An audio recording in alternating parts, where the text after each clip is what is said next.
ጎበናቲ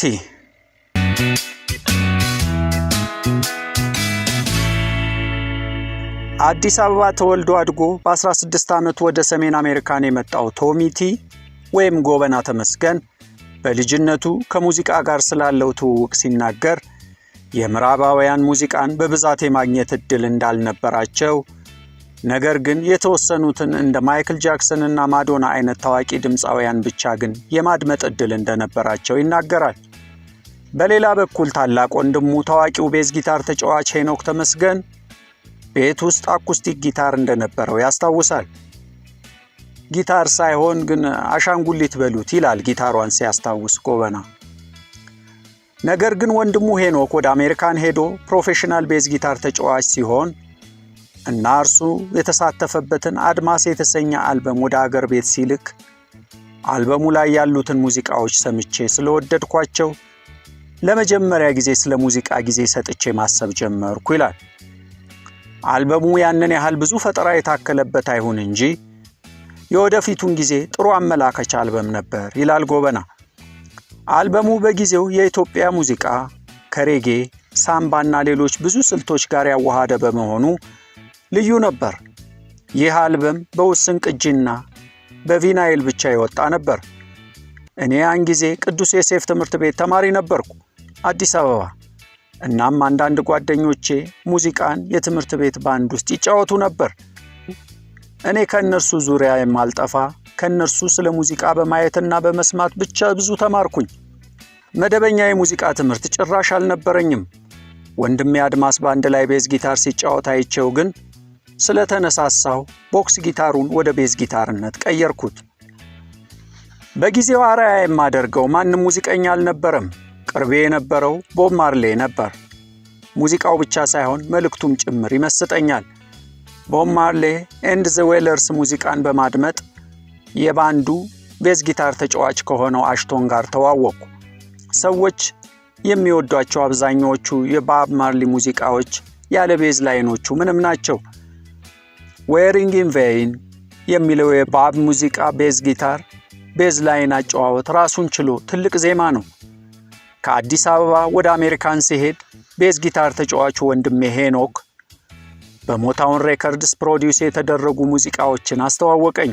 ጄምስ ጃመርሰን ከተባለው የሞታውን ሬከርድስ ቤዝ ጊታር ተጫዋች ጋር መላቀቅ አልቻልኩም። ጄምስ ጃመርሰን የምንጊዜም ምርጥ ቤዝ ጊታር ተጫዋች ነው።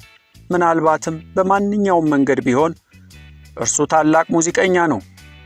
በሂደትም ከታዋቂው ፕሮዲውሰር ቤል ላዝዌል ጋር ተዋወቅኩኝ። ቤል የጂጂን አልበም ፕሮዲውስ ያደረገላትና በኋላም ባለቤቷና የልጇ አባት የሆነው ታዋቂው ቤዚስትና ፕሮዲውሰር ነው። ቤል ላዝዌል ጋር እንዴት ሙዚቃ ፕሮዲውስ እንደሚደረግና ስቱዲዮ ውስጥ እንደሚቀዳ አየሁ። ይህም የእኔን የሙዚቃ እይታ ቀረጸልኝ። እኔ አሁን የእነዚህ ሁሉ ሰዎች ጥርቅም ውጤት ነኝ።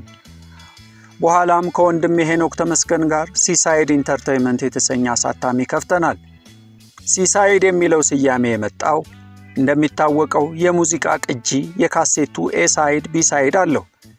እኛ ሲሳይድ ያልነው ሰርድ ዳይሜንሽን ለማለት ወይም ያልተነካው ዳይሜንሽን ለማለት ነው።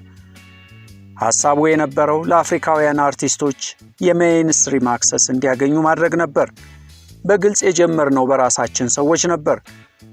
ለምሳሌ የአድማስ ሙዚቃ ባንድ አባላት ላይ እኔ ከዚያ ከጂጂና የግራሚ እጩ ዘፋኝ ከሆነችው ወይኗ ጋር እንደ ማኔጀር በመስራት ዕውቀቴንና ኔትወርኬን የበለጠ ማስፋት ቻልኩኝ።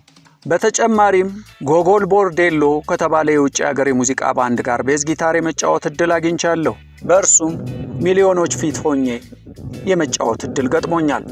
በዓለም ላይ ብዙ ነገሮች በተሳሳተ መንገድ ይሄዳሉ። ሙዚቃ አንዷ አንተን አጋር የምታደርግህ ነገር ናት። የባንዱ አባላት ከተለያዩ ሀገራት ናቸው። ስለሆነም በጋራ አንድ ዓለም አቀፍ ስሜት ፈጥረናል። የተለያዩ ሰዎች የተለያየ ቋንቋ፣ ነገር ግን አንድ አይነት ጉልበት፣ የሙዚቃ ጉልበት። ይህም ውብ ነው። ድንበር አልባ ሙዚቃ። በጣም ከምርጦቹ አንዱን የሙዚቃ ባንድ መስርተን ሁልጊዜ ደስተኞች ነን። ከባንዱ ጋር ካገኘናቸው ምርጥ ሽልማቶች ውስጥ በ2007 በቢቢሲ አዋርድ በወርልድ ሚውዚክ ዘርፍ በአሜሪካን ሽልማት ወስደናል። በወቅቱ የኛው አንጋፋ ድምፃዊ ጋሽ መሐሙድ አህመድ ደግሞ በአፍሪካ ዘርፍ ተሸላሚ ሆኗል። ያም ታላቅ ጊዜ ነበር። የሙዚቃ ጉዞ ማድረግ እወዳለሁ። በእርግጥ ሁልጊዜ ጥቅምና ጉዳት አለው። ጉዳቱ ከቤት ርቀህ ስለምትሄድ ሰውነትህ ይዝላል። ከባድ ሥራ ነው። ለህመም ጊዜ የለህም። ተከታታይ ሥራዎች ካሉ አንዳንዴ ትታመማለህ። በዚህ ምክንያት የሙዚቃ ኮንሰርትህን ከሰረዝክ እየሞትክ መሆኑን አረጋግጥ። በሺዎች የሚቆጠሩ ሰዎች የሙዚቃ ዝግጅቱን መግቢያ ትኬት ገዝተዋል። የባንድ አባላቱ ደግሞ በአንተ ላይ ጥገኛ ናቸው። ከጎጎል ቦርዴሎ ባንድ ጋር በዓመት ውስጥ ከ9 እስከ 10 ወራት የሙዚቃ ጉዞ እናደርጋለን። በጣም ከምርጦቹ የሙዚቃ ዝግጅቶች ውስጥ አንዱ ሲሆን በሙሉ ኃይል የምንሰራበትና ሁል ቀን ምሽት 100% አቅማችንን የምንሰጥበት ሙዚቃ ባንድ ነው። እኔ ሁልጊዜ የራሴን አልበም ለመስራት አስባለሁ። ከ3 ዓመታት በፊት ጀምሬው ነበር። በመሰረቱ አልበሙን በሙሉ ለመጨረስ ያለፉትን ብዙ ዓመታት ወስዶብናል። የተቀዳውም ሲዲ የሚገኘው የተለያየ ስቱዲዮ ነው። የባንዱ አባላት የሆኑት ሙዚቀኞች ከብዙ ሰዎች ጋር እንድገናኝ እድል ሰጥተውኛል የሚለው ቶሚ፣ እኔ ብዙዎችን እወዳለሁ። ከሰዎች ጋር መሆን እወዳለሁ። ሙዚቃ ከሰዎች ጋር ለመሆን ምርጥ መንገድ ናት ይላል ቶሚ። የራሴን አልበም ስለመስራት ብዙ ጊዜ አስባለሁ። ነገር ግን ይህንን የራሴን የመጀመሪያ አልበም መስራት የጀመርኩት ከዛሬ 3 ዓመት በፊት ነበር። ነገር ግን ያለፉትን 2 ዓመታት ደግሞ ይህንን አልበም ለመጨረስ ስቱዲዮ ውስጥ ነው ያሳለፍነው። የተቀረጸው ዲሲ የሚገኙ የተለያዩ ስቱዲዮዎች ውስጥ ነው። በአልበሜ ውስጥ አንዳንድ ሙዚቀኞች የተሳተፉ ሲሆን አንዳንዶቹ ሙዚቀኞች የድሮ ጓደኞቼ ናቸው። ዲሲ ማህበረሰብ ጋር በምንኖርበት ሰዓት አብረውን የነበርን። ለምሳሌ ጓደኛዬ ዘኪ አቢሲኒያ ሩትስ ኮሌክቲቭ የሚለው ስራዬ ላይ ተሳትፏል። ለምሳሌ ጂጂንም አሳትፌያታለሁ። መሰንቆ ተጫዋቹ ሰጠኝም እንዲሁ። ከወንድሜ ሄኖክ ጋር ደግሞ ብራዘርስ እና ኢስት ዌስት ኤክስፕረስ የተባሉትን ስራዎች አዘጋጀው። የኦሮሞ ዳብ ሙዚቃ ላይ ደግሞ የባንዴ ጎጎል ቦርዴሎ ባንድ አባላት ዩክሬናዊው ኡያን ሁትስ እና ኢኳቶሪያሉ ፔድሮ ኢራዞ ተሳትፈዋል። በነገራችን ላይ የአልበሙ ሁሉም ሙዚቃዎች ስለ ኢትዮጵያ አንዳች ነገር እንዲያስተላልፉ የሚያግዝ ርዕስ ነው የተሰጣቸው።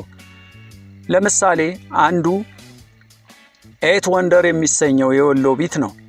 ከላሊበላ የዓለም 8ቱ ድንቆች የሚገኙበት። ሌላው ቢዮንድ ፋሲለደስ ይሰኛል። ይህም የንጉሥ ፋሲለደስ የጎንደሩን በ17ኛው መቶ ክፍለ ዘመን የኢትዮጵያ ዋና ከተማ የነበረችውን ከተማ ይዘክራል። የሙዚቃው ቢትም ጎንደርኛ ነው።